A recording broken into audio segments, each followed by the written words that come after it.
잠시 기도하겠습니다. 놀라우신 하나님 감사합니다. 오늘 저희에게 종교개혁 500주년 기념주일을 주시고 또한 예비된 성찬을 허락하여 주셔서 주님과 신비한 연합을 이루게 하시고 또한 물세례를 주심으로 하나님 앞에 온전히 나아갈 성도들을 바로 세워주시니 감사를 드립니다.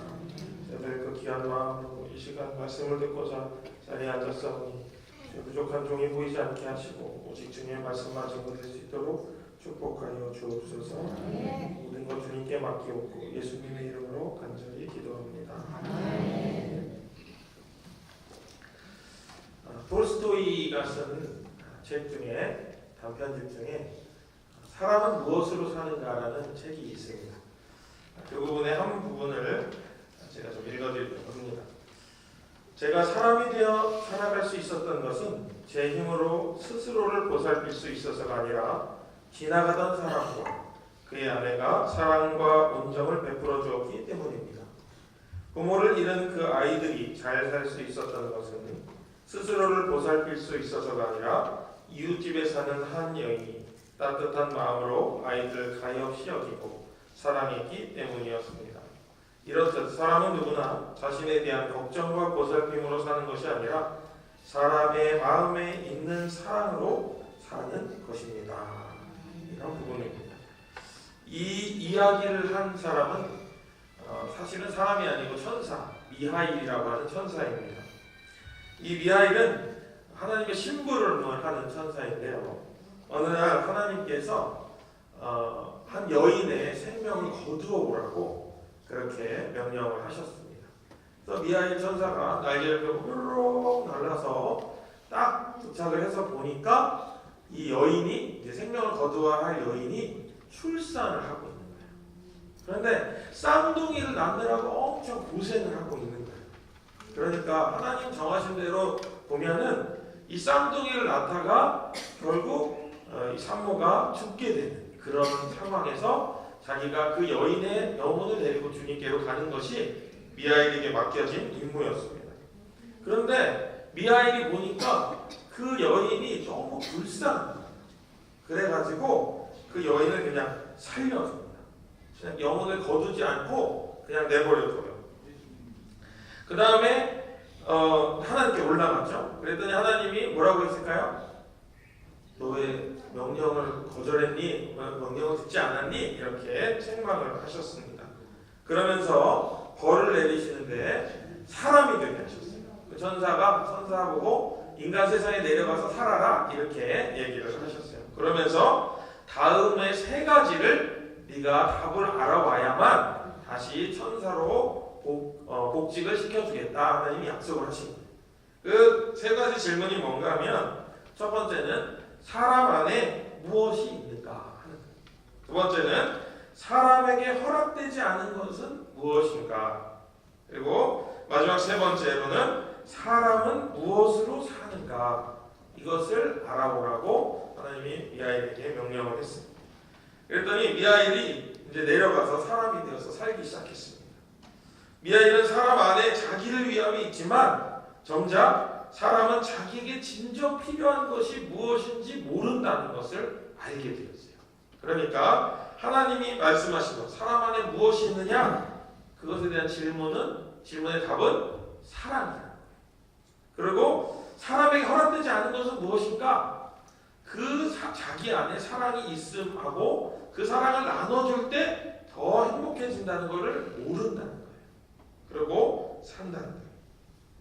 마지막으로 사람은 자신을 위함이 아니라 남을 향한 사랑으로 살아가야만 한다는 것을 알게 되었다 하는 이야기입니다. 앞에서 제가 읽어드린 미하일의 고백을 다시 되짚어보면은 제가 사람이 되어서 살 수 있었던 것은 제 힘으로 스스로 보살필 수 있어서가 아니라 지나가던 사람과 그의 아내가 사랑과 온정을 베풀었기 때문입니다. 그러니까 미하일이 사람이 되어서 살아보니 내가 나를 책임지려고 해서 사라지는 것이 아니고 다른 사람이 나를 챙겨주는 그 사랑 때문에 살 수 있었습니다. 그리고 자기가 살려준 그 쌍둥이 어머니와 쌍둥이를 살려줬잖아요. 그 쌍둥이가 살게 된 것도 그 옆집 아주머니의 깊은 사랑과 도움 때문에 그 쌍둥이가 살게 되었습니다. 그렇기 때문에 사람은 누구나 자신에 대한 걱정과 보살핌으로 사는 게 아니고 자기 안에 있는 사랑하는 마음으로 사는 것입니다. 이렇게 결론을 내리고 있다 하는 것입니다. 그렇습니다. 사람은 자기를 위한 존재로 태어나서 남을 위한 존재로 살아야 건강한 인생을 살게 되는 것 같습니다. 그래서 사람들이 어떤 사람을 욕하죠? 이기적인 사람을 욕합니다. 쟤는 이렇게 이기적이야. 그 이기적인 거가 이제 하도 욕을 먹는데 이기적인 사람들의 숫자가 늘어나니까 뭐를 만들었냐면 개인주의라는 걸 만들어가지고 약간 이기주의인데 아닌 것처럼 이렇게 포장을 하면서 나는 개인주의로 사네 이렇다지만 사실은 다 이기적인 거예요. 사람은 이타적이거나 이기적이거나 딱 둘 중에 하나입니다. 근데 이제 그것이 인간 안에 혼재되어 있죠. 그런 인생을 살아가는 것이 우리의 모습입니다. 그러면 그렇게 살아가도록 하는 것이 우리 안에 사랑이라고 했는데 이제 그 사랑이 자기를 향하면 자기 애가 되는 거고 다른 사람을 향하면 이제 다른 사람을 위한 삶이 되는 거죠. 근데 그 사랑이 감정적인 부분이라고 누가 말한다면 그 말은 틀린 말 같습니다. 만약에 사람의 사랑이 그냥 감정이라면 누가 말하는 것처럼 호르몬의 변화라면 우리는 과연 무엇을 바라보고 살고 있으며 지금 우리가 살고 있는 이 세상은 무엇으로 설명할 수 있을까 하는 질문만 남게 되는 것입니다. 그리고 만약에 사랑이 감정적인 변화만 있다면 우리는 계속적인 자극을 받아야 돼요. 그래야지만 사랑을 연속해 갈 수 있습니다. 그런데 진정한 사랑은 아무런 자극이 없어도 그것을 지속할 때 우리는 그것을 진정한 사랑이라고 합니다. 여러분 다 자녀들 키워보셨죠? 저도 이제 자녀를 키우고 있는데 키워보니까 그런 것 같아요. 잘 때도 있는데 못할 때가 솔직히 더 많아요. 그래서 제가 집에 들어가면 좀 혼을 내는데 근데 한편 생각해보면 어르신들이 맨날 그런 말씀 하십니다. 우리 권사님들이 요때가 제일 예뻐요. 그래도 더 크면 더 속썩여요. 이렇게 말씀하시죠. 요때 효도로 평생 데리고 사는 거예요. 이렇게 말씀하시는. 근데 그 말을 뒤집어 보면 부모의 사랑은 그 자녀가 잘하지 못해도 내가 부모이기 때문에 그 사랑을 지속하는 데서 그 부모의 사랑이 크다라고 말할 수 있는 것이 아닌가 그렇게 생각이 듭니다. 이런 맥락에서 본다면 우리를 사랑해 주던 사람이 갑자기 사라지거나 혹은 돌아가시거나 그 사람을 잃게 되거나 한다면 우리는 어떻게 이것을 이어갈 수 있을까 하는 질문이 남게 돼요. 이것은 예수님이 승천하실 때 제자들의 마음이기도 한 것 같아요. 예수님이 제자들을 막 잘 돌봐주시고 사랑해주시고 가르쳐주시고 했잖아요. 근데 예수님이 승천하시고 난 뒤에 얼마나 당황했겠어요. 그렇죠? 우리도 그런 심정을 느낄 때가 있어요. 누군가가 갑자기 돌아가셔서 나를 사랑해주던 사람이 갑자기 더 이별을 하게 돼서 그 사랑이 연속되지 못할 때 그 사랑을 함께 공유하고 함께 나눴던 시간들이 자꾸만 생각날 때 그게 오히려 아픔이 되어지고 그리고 그 사랑을 어떻게 내 마음 가운데 이어갈 수 있을까 하는 질문을 갖게 되는 것입니다.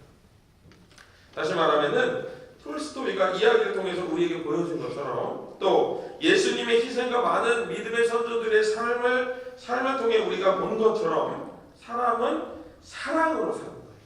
그런데 그 사랑을 실천하던 사람이 우리 곁을 떠났을 때 우리는 어떻게 그 사랑을 존속할 수 있는가 하는 질문을 오늘 여러분들과 함께 나누고 그 질문에 대한 답을 말씀을 통해서 한번 생각해 보려고 합니다. 그러면 우리가 사랑을 공유하고 나누던 사람이 우리 곁을 떠나면 그 사랑이 힘을 잃고 끝나버린 걸까요? 대부분 많은 사람들은 처음에는 그런 감정을 느끼는 것 같아요. 단절과 아픔을 더 많이 느끼는 것 같습니다. 그러나 사랑은 그것이 진정한 사랑이었다면 사랑은 힘을 잃지 않는 것 같습니다. 우리가 그 사랑을 기억해내기만 한다면 그 사랑이 우리 마음 가운데 되살아나기 때문에 그렇습니다.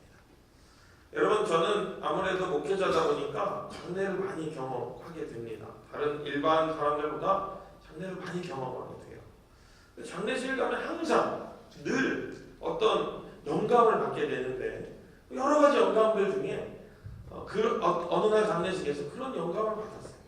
아, 고인이 지금 비록 우리와 함께 있지 않지만 우리가 고인을 기억할 때 고인의 그 마음과 고인이 우리에게 보여줬던 사랑이 우리 마음 가운데 살아난다는 거예요. 지금은 아프지만 그 고인의 유덕을 우리가 기리며 살아갑시다. 이렇게 권면하는 설교를 들은 적이 있습니다.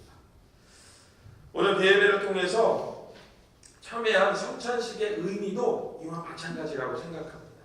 성찬식은 예수님이 나를 기념하라 해가지고 살과 피를 기념하는 떡과 포도주를 나누잖아요.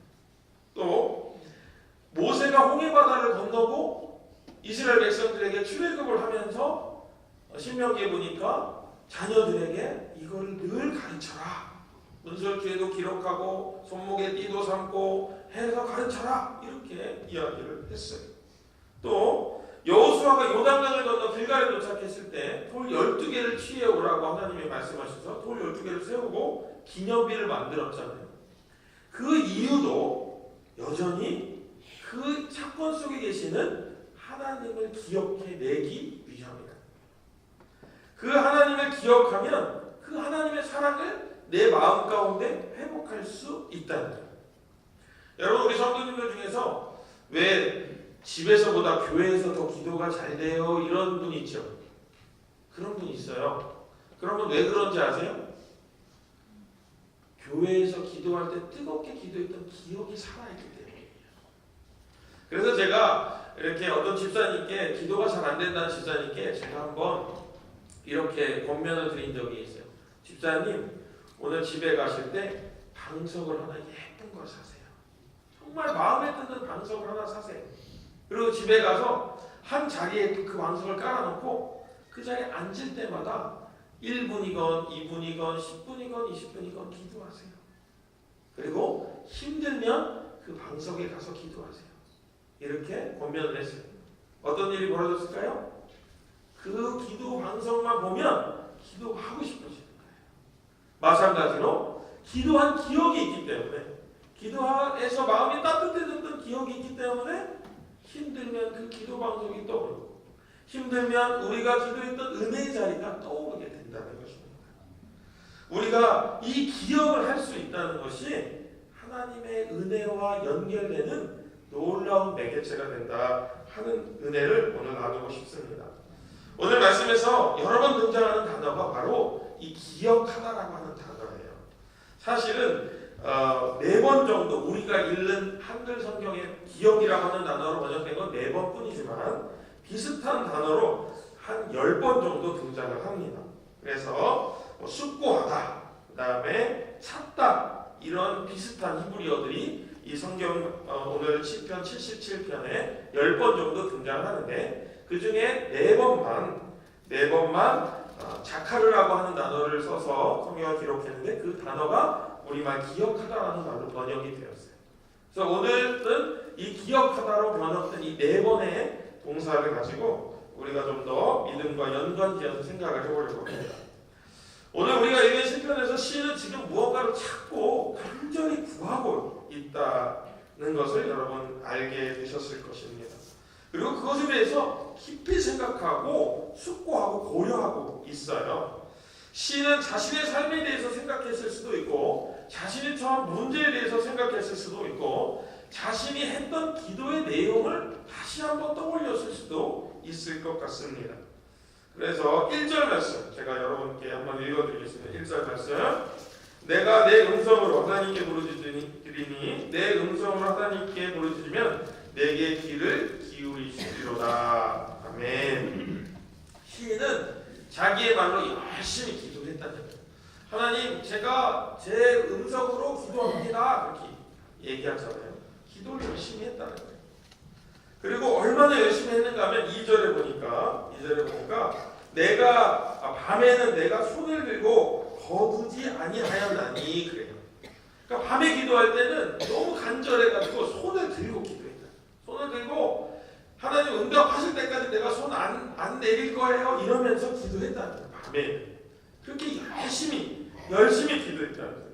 그런데 우리가 그 시인이 원하던 기도 응답이 안 왔던 모양이에요. 보니까 흐름이 그런 것 같아요. 제가 보기에는. 그래서 하나님을 기억하니까 마음이 불안하고 또 근심하게 되었다. 3절에 그렇게 나와요. 여러분 보시면 내가 하나님을 기억하고 불안하여 근심하니 내 심령이 상하도다 그래요. 여러분 생각해 보세요. 하나님을 기억하면 마음이 상해요? 하나님을 떠올렸는데 마음이 왜 불안할까요? 응답받지 못했던 기도의 기억이 이번 기도는 정말 응답받아야 되는데 이번에 응답 안 하시면 어쩌지 하고 불안함을 느꼈던 거예요. 여기서 나오는 기억이라고 하는 단어는 좀 안 좋은 기억을 이야기하는 거예요. 시인은 총체적 위기에 봉착하여 간절히 기도했지만 그 기도가 끝내는 응답받지 못했다라고 생각했던 것 같아요. 때때로 우리들은 이렇게 쓰디쓴 기억에 고통할 때가 있어요. 아유 그때 진짜 열심히 기도했는데 별로 응답이 없었던 것 같아. 이렇게 정리되는 순간이 있다는 거예요. 무엇보다도 하나님께서 나를 버리셨지 않았나 하는 생각이 들 정도로 하나님이 너무 침묵하실 때가 우리 안에는 종종 있다는 거예요. 근데 그 불안감은 너무나도 크다는 거예요. 하나님이 나를 버리셨다고 하는 불안감은 너무나도 크다는 거예요.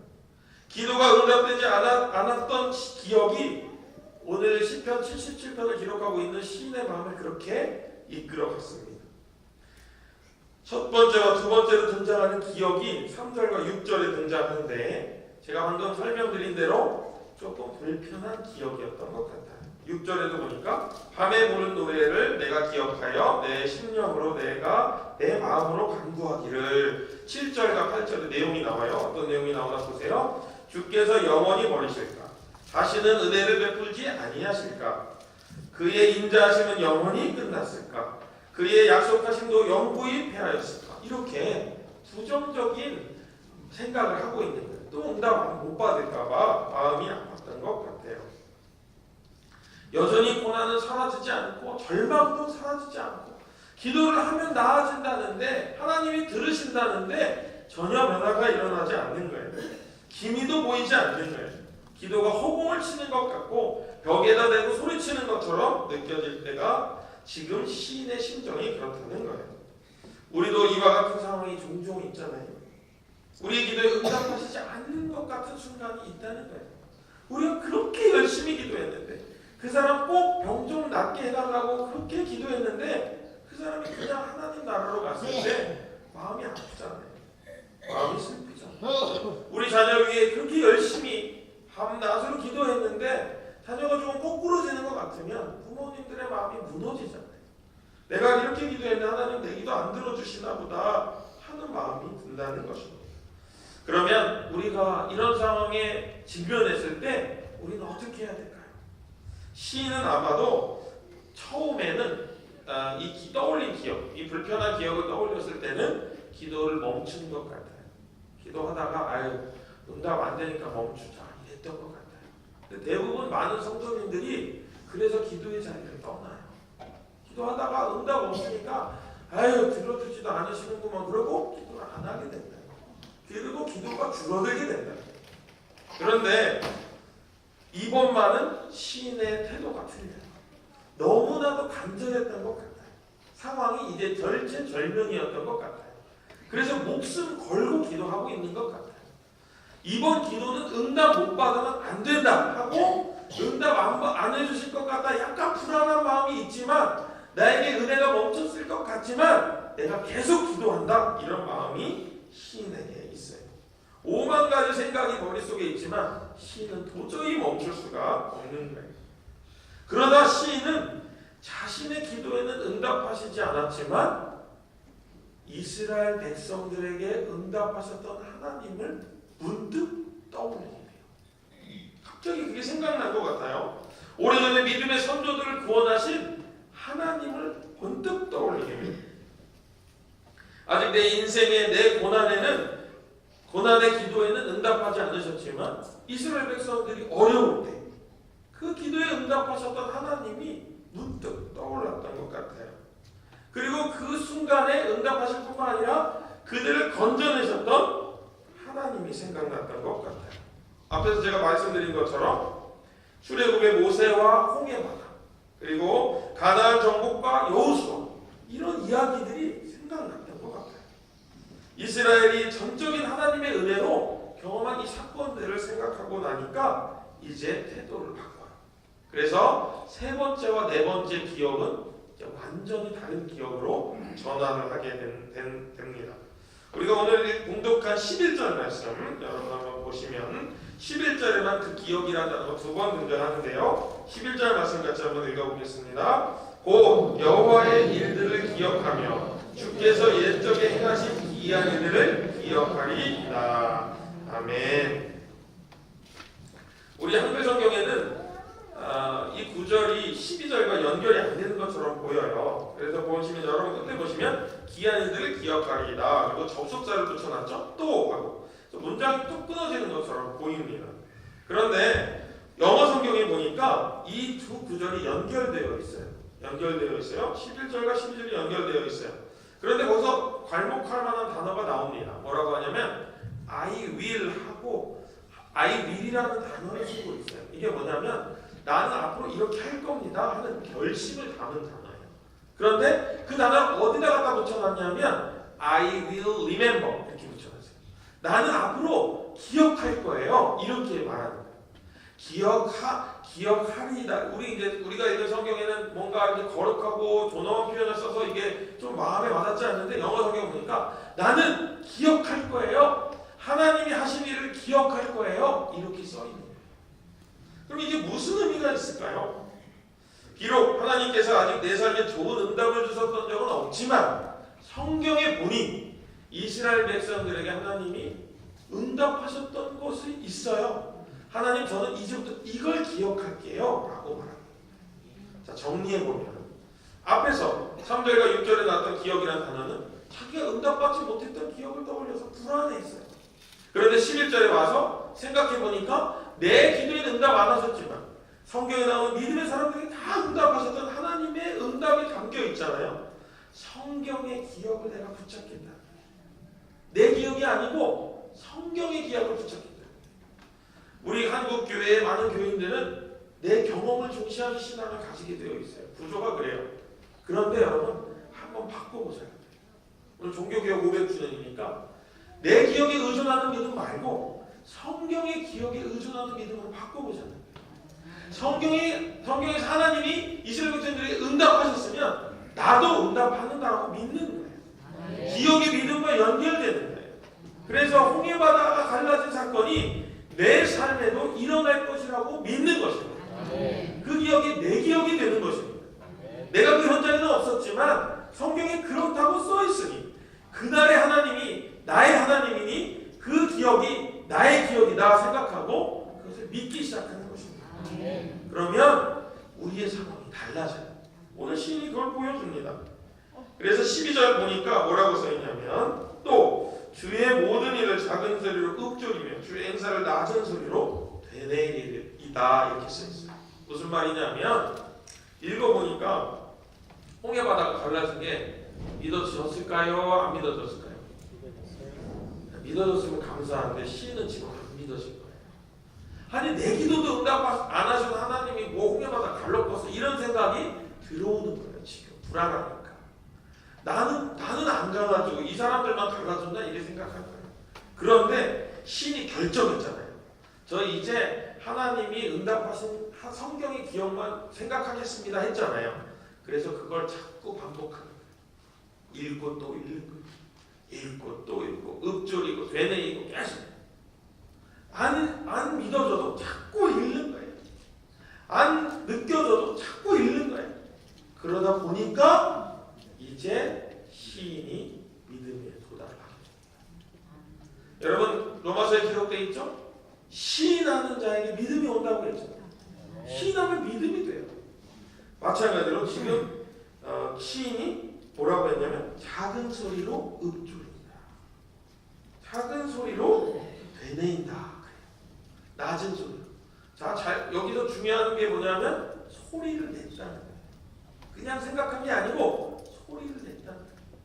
여러분들도 한번 도전해 보시기 바랍니다. 이스라엘의 하나님이 나의 하나님이야. 홍해를 갈라주신 하나님이 나의 하나님이야. 전능하신 하나님이 나의 하나님이야.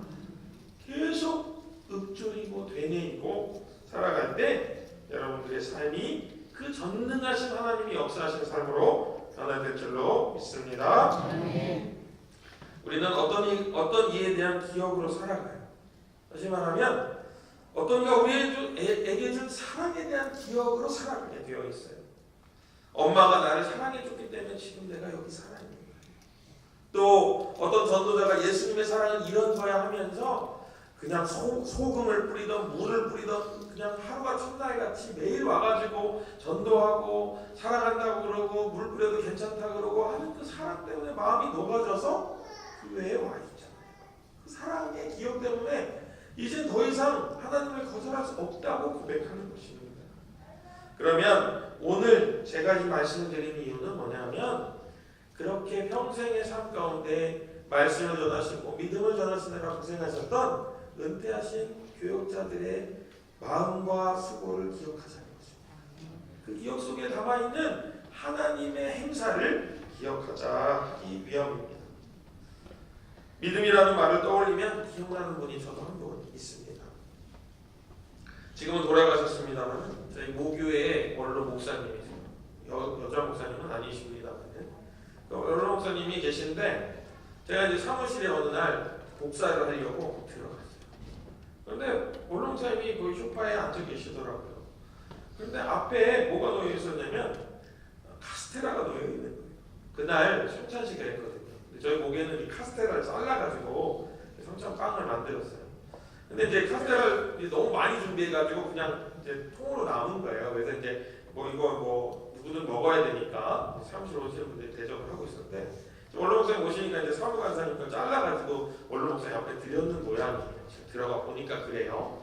근데 막 복사를 하다가 근데 이제 바쁘니까 좀 빨리 복사해가지고 이제 교육부서에 전달을 해야 될 상황이어서 막 복사하다가 그냥 원로 목사님 카스테라 드시는구나 하고 지나가도 되는데 그날따라 이상하게 목사님이 기도하시는 모습이 제 눈에 팍 들어갔어요. 근데 그 카스테라를 이렇게 딱 빈손으로 드시고 이렇게 그냥 조용히 아무 소리도 들리지 않게 기도하시는데 그게 그냥 눈에 팍 들어와가지고 그걸 이렇게 그냥 멍청하게 쳐다보고 있었어요. 이렇게 그냥 오랫동안 남 기도하는 거 왜 쳐다보세요? 그런데 쳐다보게 되더라고요. 그런데 쳐다보는데 갑자기 마음이 막 울컥하면서 눈물이 막 나요. 왜 그랬냐면 그 목사님의 모습이 태도와 자세가 그 평생의 믿음을 전하던 그 삶이 뚝뚝뚝뚝 떨어지는 느낌이 갑자기 밀려오는 거예요. 가슴에. 하나님이 주신 은혜겠죠. 그래가지고 지금도 막 제가 지금 닭살이 살살살살 오는데 그 너무나도 아름다운 모습인 거예요. 그냥 성찬빵도 아니잖아요. 성찬빵 되려다 만 그 카스테라인데 그 한 조각을 들고 그냥 간절하게 기도하시고 탁 드시는 모습에 그냥 너무나도 감동이 돼가지고 막 울었어요. 근데 괜히 이제 교육부사 유튜브에 갔더니 이제 왜 우냐는 거예요. 왜 우냐. 복사하러 갔더니 그게 그렇게 싫었냐, 너 그게 야속했냐, 그걸 가지고 우냐 막 이랬는데 사실 뭐 설명도 안 되죠. 막 우냐고 정신없어가지고 빨리 던져서 이제 막 울었는데 그냥 그 한 모습에서 그분의 그냥 삶이 느껴지더라고요. 그날 제가 결심했어요. 나도 저렇게 살았으면 좋겠다. 나도 저렇게 어떤 한 사람에게라도 그냥 저렇게 기억되면 참 좋겠다. 우리가 그런 삶을 살아야 될 줄로 믿습니다. 우리가 그렇게 기억되는 사람이 되어야 될 줄로 믿습니다. 우리가 내가 무슨 일을 했어 업적을 자랑하기보다는 우리 자녀들에게, 우리 다음 세대들에게, 우리의 믿음의 후배들에게 그렇게 아름다운 믿음이었다라고 기억될 수만 있다면 너무나도 아름다운 일이라고 믿습니다. 우리 성경의 믿음의 선조들이 우리 마음 가운데 그렇게 자리 잡는 것처럼 우리도 우리의 자녀들과 믿음의 후배들에게 그렇게 기억되어지고 오늘 우리가 헌신 예배를 드리는 대단히 집에 거하시는 모든 은퇴 교역자님들께도 그런 기억이 우리 안에 살아있어서 그분들을 떠올릴 때마다 믿음으로 다시 회귀하고 믿음으로 회복되는 놀라운 은혜가 여러분들과 함께 하시기를 주님의 이름으로 간절히 축복합니다. 기도하겠습니다. 놀라우신 아버지 감사합니다. 우리에게 기억을 주시고 믿음을 허락해 주시니 감사합니다. 그 기억에 온전히 반응하고 그 기억으로 온전히 회복하는 저희들 될 수 있도록 축복하여 주옵소서. 놀라운 은혜를 허락하여 주옵소서. 모든 것 하신 주님께 감사하고 예수님의 이름으로 간절히 기도합니다.